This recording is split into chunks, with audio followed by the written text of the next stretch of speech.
Right on the landing ground.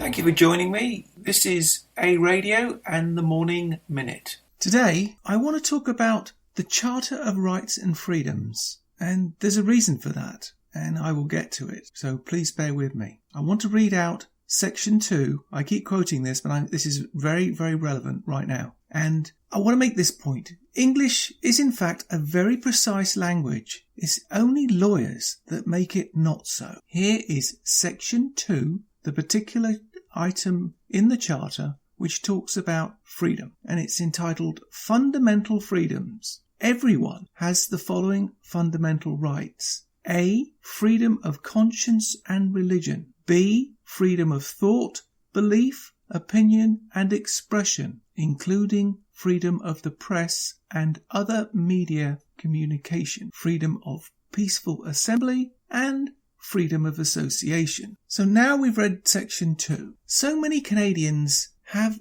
this item, unfortunately, quoted at them when they try to do something that authorities don't agree with. It's Section 319 of the Criminal Code. And I keep hearing this so much that I thought, you know what, I'm going to look into that. So I'm going to give you Section 319 of the Criminal Code. And it prescribes penalties from a fine to imprisonment for a term not exceeding 2 years for anyone who incites hatred against an identifiable group. That part is very important. Under Section 319, an accused is not guilty if A. he establishes that the statements communicated were true. B. If, in good faith, the person expressed or attempted to establish by an argument an opinion on a religious subject or an opinion based on a belief in a religious text. C. If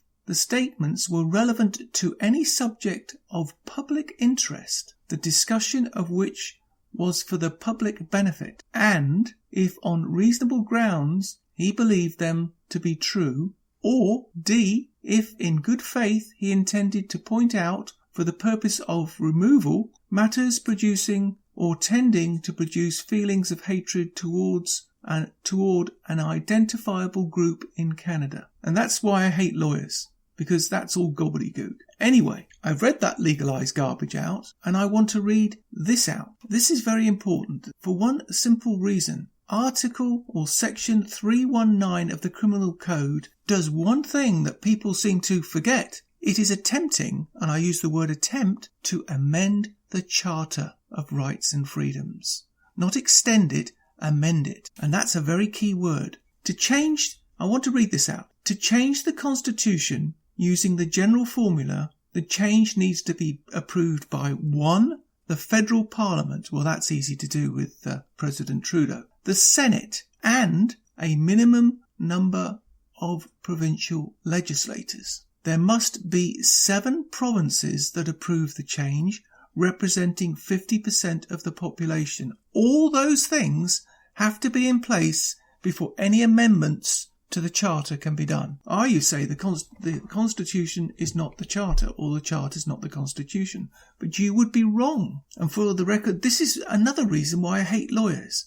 Because in my opinion, they just create work for themselves. It's just like a spinning wheel going round and round and round, creating more work for them, etc., etc. Anyone, and I say anyone, could rewrite this in plain English so it is not so deliberately, and I mean that sincerely, deliberately made to appear on the surface to be ambiguous. So here is the crux of the matter. The Canadian Charter of Rights and Freedoms, known as the Charter, was enacted in 1984, and this effectively replaced the Bill of Rights of 1960. Although many of the same rights and freedoms are protected by this Charter as the Bill of Rights, the Charter enhances protections provided to Canadians by increasing the number and the extent of the rights and freedoms. In addition, the Charter now forms part of the Constitution, making it difficult for future governments to decrease or limit the rights of freedoms we enjoy,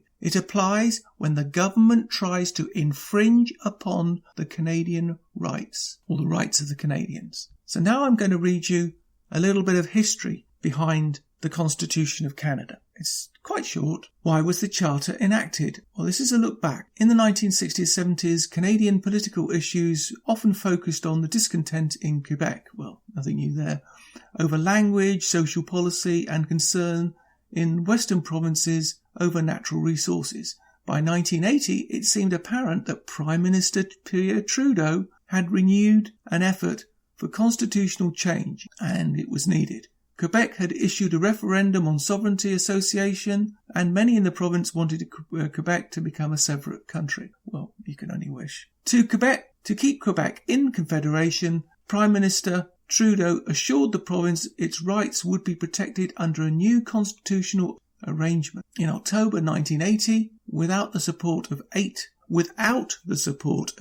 provinces, Prime Minister Trudeau requested that the British government amend the BNA, which is the British North America Act, by adding an amending formula and the Canadian Charter of Rights and Freedoms. By November 1981, the Prime Minister had brought 9 provinces on board. Quebec was still not happy and held out till 1982. The amendments were signed off by Queen Elizabeth, and the Constitution of Canada officially became our own. The process of bringing home the Constitution from Britain is called patriation. Here is the definition of our Constitution. The Constitution of Canada contains the Canada Act 1982, which has 2 parts: the Constitution Act of 1982 and the British North America Act of 1867, renamed Constitution Act in 1982. It is the Constitution Act of 1982 that contains the Charter of Rights and Freedoms, known as the Charter. Because the Charter is part of the Constitution, and this is the key part, ladies and gentlemen, no part of that can be changed by the federal or provincial government. The House of Commons, the Senate, and 2/3 of the provinces representing 50% of Canadians must approve any changes or any part of the Constitution. And that is the point. When people quote to you Section 319 of the Criminal Act, which is hate speech, that is infringing on the Charter, and nothing in the Charter can be altered or amended. Therefore, I claim, now I'm not a lawyer, but as far as I'm concerned, that law is against the Charter. So anything that they do, Bill M103, which they don't call a bill, which I call a bill, M103 is against the Charter. In other words, it's against the Constitution, cannot be changed. And I'll say it again, listen to this closely, and I'm going to put this on my website. It's very important. It is the Constitution Act of 1982 that contains the Canadian Charter of Rights and Freedoms. Because the Charter is part of the Constitution, no part of it can be changed by the federal or provincial government. The House of Commons, the Senate, and 2/3 of the provinces representing 50% of Canadians must approve any changes to the Charter or any part of the Constitution. Therefore, in my opinion, for what it's worth, you work it out yourself, Section 319 of the Criminal Act, which is trying to impinge on the Charter of Rights and Freedoms, is unconstitutional. You tell me it's not. On further study, I've come across another article which is also disturbing, and it clearly says in Section 319 of the Criminal Code this: under Section 319, an accused is not guilty if he blah blah blah blah blah. Not that he is innocent until proven of blah blah blah blah blah. That's important as well, because I bring you back to Section 11D of the Charter. And the heading of 11 is: any persons charged with an offence has the right, blah blah blah, D, to be presumed innocent until proven guilty according to law in a fair and public hearing by an independent, impartial tribunal. So I ask you again, which is it? Are you guilty until proven innocent, which is the French way of doing it, or are you innocent until proven guilty? In other words, I was under the impression that the Crown had to prove their case, not the other way round. Yet another failure in Canadian law. You can find more at aradio.wordpress.com, and I'm on Twitter at aradiocanada. That's EHRADIO Canada. I'm also on Facebook at the same address, A-Radio Canada. I'm now on Gab at A-Radio, that's EHRADIO. You can email me at aradiocanada@gmail.com. Please click on the follow button on Spreaker.com and you can listen to all my morning minutes there.